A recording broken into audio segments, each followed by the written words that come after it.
By 1991, Senna himself said that the hardest championship he won was 1991. His McLaren was very good performing, it had sufficient power, but it had H pattern 3-pedal manual transmission, while everyone else was using sequentials. And to be fair, Williams managed to make a really good all-around car. Benetton was not bad, the Williams was a giant to face, but Ayrton still had a good car that could compete with the Williams. Though disadvantaged in some ways, I want you to think about this while we are talking. What is this thing that we're talking about that was Senna's strength and weakness? We need to take another look at one very important thing. We need to take another look at Senna's technique and driving style. We already covered this in the first part, but we're re-delving into this for a reason. You see, from the 90s and on, especially mid-90s and on, Formula 1 cars started getting more downforce. Suspension was made better, and there was just more grip. The cars were more peaky. Ayrton Senna listened to the cars he drove,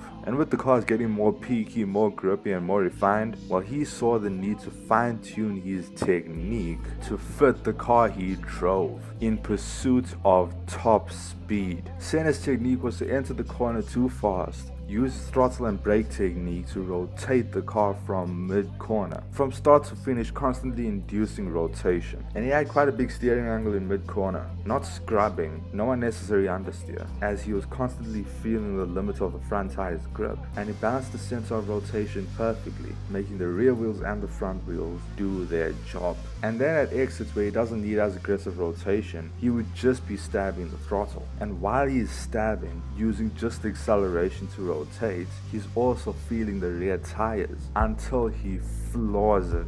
But the timing of when he floors it would intentionally be just before there's enough grip, because you can accelerate faster this way. It's the same reason when you launch a car off the line, you want a little bit of tire slip, but not a mad burnout that goes nowhere. You want it to be in the perfect margin for the engine to control the RPM of the wheels and not bog down to the RPM of the wheels when they're not spinning. But you want to modulate the acceleration perfectly so that you have enough grip. You can deform the tires enough so the tires will grab the road and throw it behind at the speed your engine is going, not the other way around. Max Verstappen also floors it like this, just without stabbing on the throttle. He rather floors and modulates. He obviously did this because it's the fastest way, but he also did this to enhance his God-given innate feel to another level. See, when he was stabbing the throttle, it would give him more feedback on the rear tire's grip. What he was doing was giving his nerves more data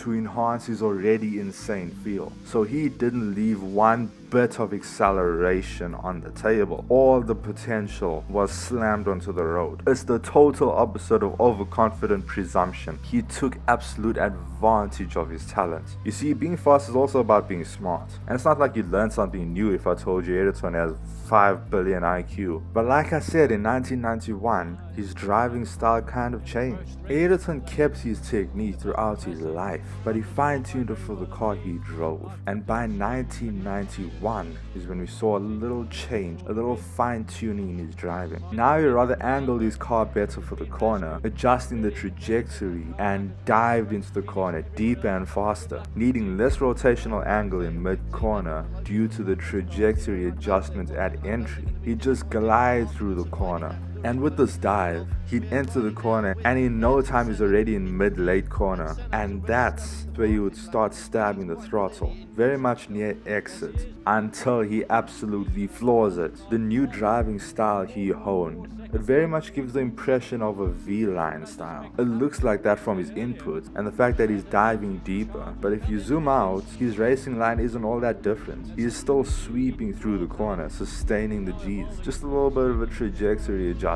Ayrton has been racing Nigel Mansell, Alain Prost, Jean Alesi, Gerhard Berger, all these drivers for a while. But I'm afraid Senna's heart might have skipped a beat at the appearance of this new legend. Who is this new legend? He's a youngster from Germany. He was racing for some slow, unreliable green toothpaste team. His first race he didn't even finish. But it came to pass when him and Senna met, and boy was it something. Schumacher left Jordan to go to Benetton, and that was one of the best moves of his life. It was like Senna in Lotus. It perfectly suited him for that time, and it was all worth it. The Italian Grand Prix, Senna and Schumacher had a glimpse of each other but that was just Senna overtaking Schumacher after he got fresh tires. They didn't fight or anything. The real first time they encountered each other was at Spain. Senna decided to rather go on a defending rant, blocking Mansell and Schumacher, while Gerhard Berger spurts forward, growing a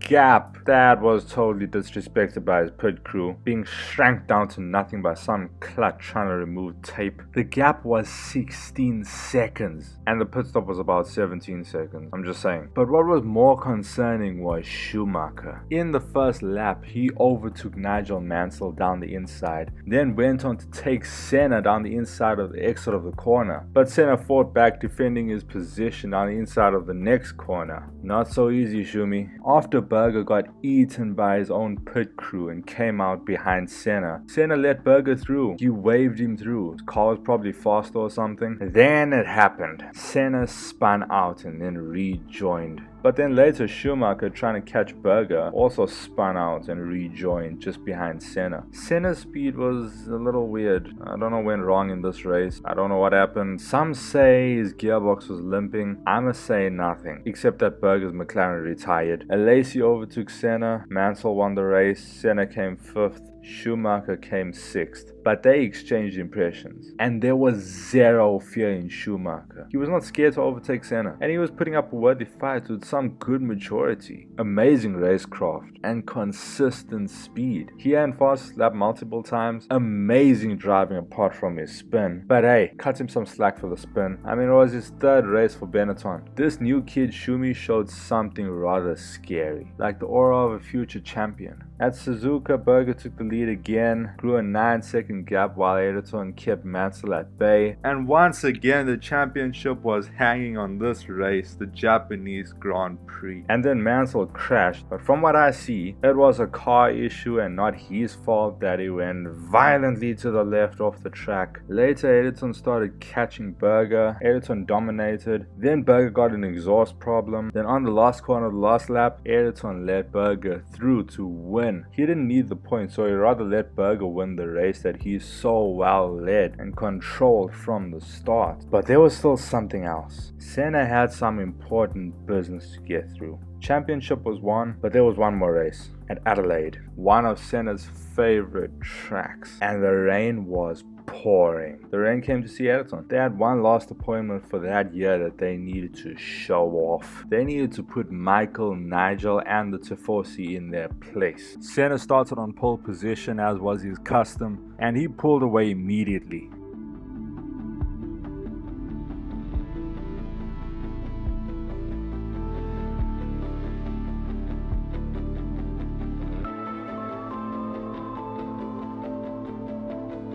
It's an art, finesse, by dialogue connection, where he found perfection, dancing with rain.